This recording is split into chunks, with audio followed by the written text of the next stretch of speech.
despite the fact that we have a lot of you might call celebrities, people I've worked with in the past, artists and entertainers at this great event, I think Will Downing may be the one I'm most excited about because I have geographically been closest to him, but professionally been furthest from him, and I've admired him up close from a distance. And so, Will, listen, thank you for being a part of FinFest.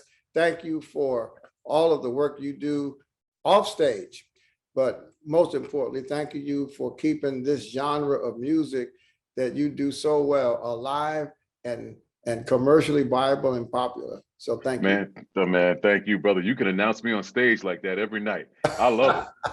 I Well, was looking around. I was like, who's he talking about? but listen, speaking of stage, which is really what I want to ask you, you know, we focus on helping people manage money, expand their income, and hopefully create long-term wealth.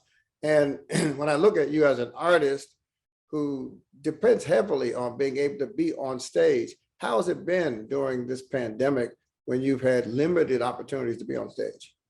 Well, it was a strange transition, like it was for a lot of people, a lot of artists. Everyone in the world tried to figure out what to do. For those who did have consistent jobs where they get paid for what they do on Right. a weekly and or bi-weekly, yeah, I guess their thing was figured out by working from home. Us as musicians and artists, somehow we were able to figure it out. A lot of times we get called for virtual concerts or events like that, and fraternities and sororities were starting to call, and different organizations, the 100 Black Men, the AARPs of the world, they started calling, and somehow we were able to keep working virtually. So it's been a godsend for me to say that I made it through that period of time.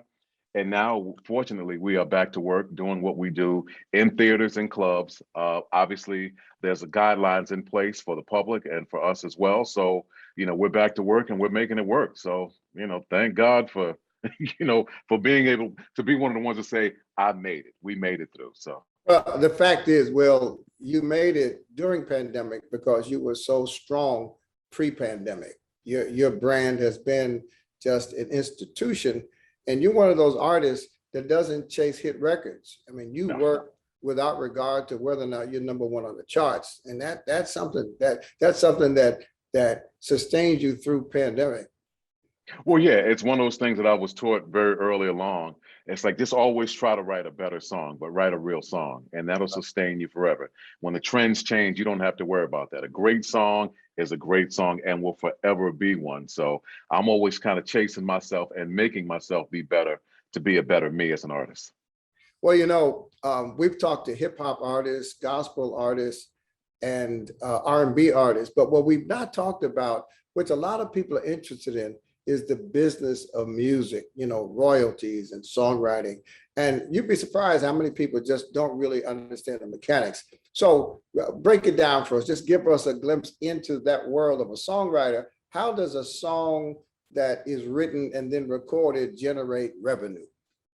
Well, it depends on the vehicle that's driving the momentum of a song. If you're with a big company, back in the day, you would get a fairly large advance against your royalties, and you would use that money to live and to do whatever you needed to do and to record. And then if there was money left over from that budget and or fund, that would go to you as well. So that would kind of take care of your yearly salary.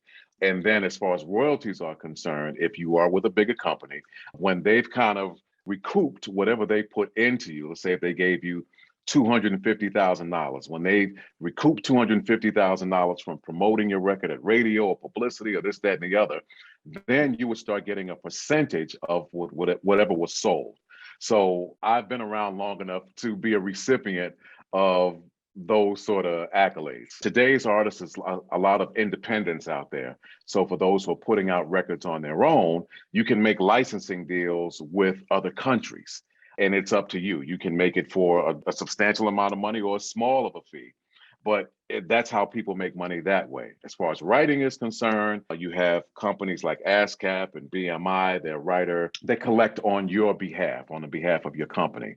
And supposedly, every time a song is played on terrestrial radio, which would be if you're in this tri-state area, let's say like a WBLS or 98.7, you're supposed to get like a nickel for every time it's played.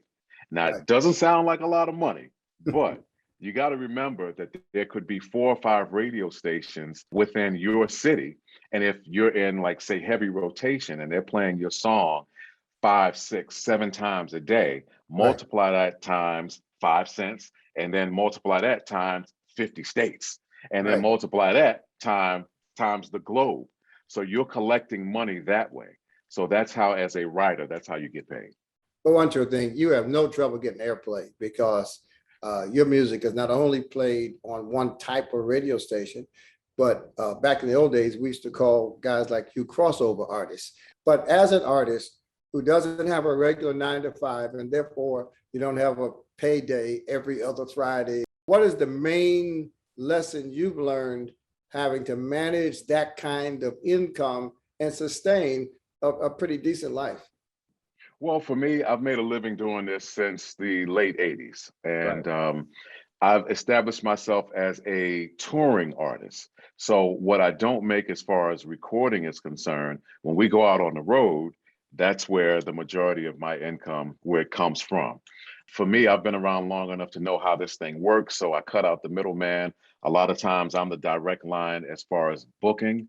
So I'm the booking agent. I also Right. manage myself, and I'm the artist, which is great. The downside to that is that I carry a crew of 9 people, so therefore I'm responsible for 9 salaries. I'm Right. responsible for 9 rooms. I'm responsible for 9 salaries. So, it's a balancing act. But I've been fortunate enough that I've established a relationship with a lot of the buyers and a lot of these buildings around the world where we can work when we want to, weekly, bi-weekly, once a month, twice a month, and to be able to sustain myself and to pay my bills, or I call them Williams, they ain't bills. They're too big to be abbreviated, so I Right. call them Right. Williams. So I've been very fortunate in that regard. So touring is my main source of income.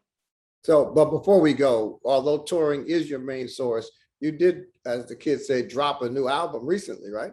I did. I just dropped my 25th album. Yeah. Good. Talk Yeah, I about that. know, man. I know. I release an album pretty much every year, year and a half. So I'm excited about this 8-song collection, 7 original pieces, 1 remake. There's a song on there that was on the Dreamgirls soundtrack, a song called When I First Saw You. And man, it's a really, really nice album. If you like grown folks, grown and sexy music, this is what it is. So you'll enjoy yourself. It's available wherever music is sold, or you can come directly to my site. It's called theprinceofsophisticatedsoul.com. And if you want to see me in concert, come to willdowning.com and it'll tell you where I'm going and where I ain't going. So just come and click on whatever you want on the site and it'll give you everything you need to know. Folks, listen, join me in thanking Will Downing for his artistry, for his contribution to FINFest, and for his taking time to talk to us about the economics of his business. And I'm sure the best is yet to come. God bless you. Thanks, Will. And thank you, man. Same to you.